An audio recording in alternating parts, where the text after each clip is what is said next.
Hello, this is the Gospel Lady 70, and the subject that I'll be talking on today is some of what I talked on the last time, but anyway, it's the Old Testament law and the New Testament law.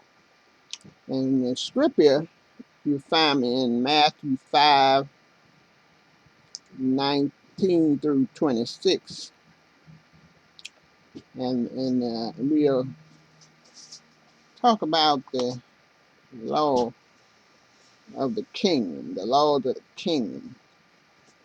Um, Although we may speak a little bit about the old, but anyway, he's in the Ten Commandment. He is. I think we'll get to that some of that too, but right now we'll start with the laws of the kingdom, and we'll find in Matthew 19,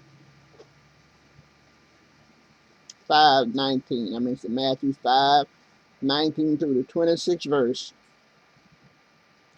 and we like to start with Matthew 19 and 20. We read those two verses.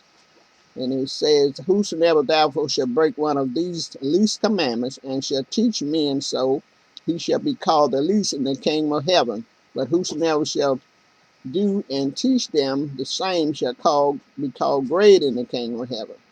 For I say unto you, that except your righteousness exceed the righteousness of the Pharisees and the scribes, ye shall no wise enter into the kingdom of heaven.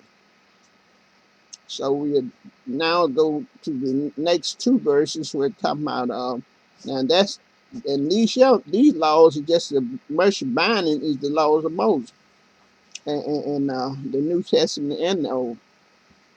And then the next, as I said, we go to the 21st through the 22nd verse, and these will transcend the laws of Moses. Ye have heard that it was said of them of old time, thou shalt not kill, and whosoever shall kill shall be in danger of the judgment. But I say unto you that whosoever is angry with his brother without a cause shall be in danger of the judgment. And whosoever say to his brother, Rakah, which is rascal, that means a person that's scorn, weak person, mean no good. You call them that, he said, you shall be danger of the council. That means you need to be counseled. But whosoever shall say, thy food shall be in danger of hell fire. Yeah, and I hear people always saying food, and I kind of shake it because shaking your boots, because the Bible tells us not to use those words. But we have to keep in mind that God created us, and He created us in His image, and no matter how we act or what we do, we still have to be careful about what we call them. If we want to, if we want to fear and honor the Lord ourselves.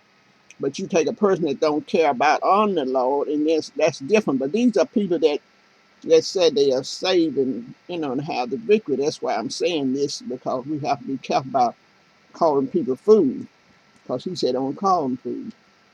And then in the 23rd and 24th verse, it said, agree with thine adversary. I'm sorry, 22 and 21 and 22, 23 and 24. Therefore, if thou bring thy gifts to the altar, and thou remember that thy brother has aught against thee, leave thou thy gifts before the altar, and go thy way, and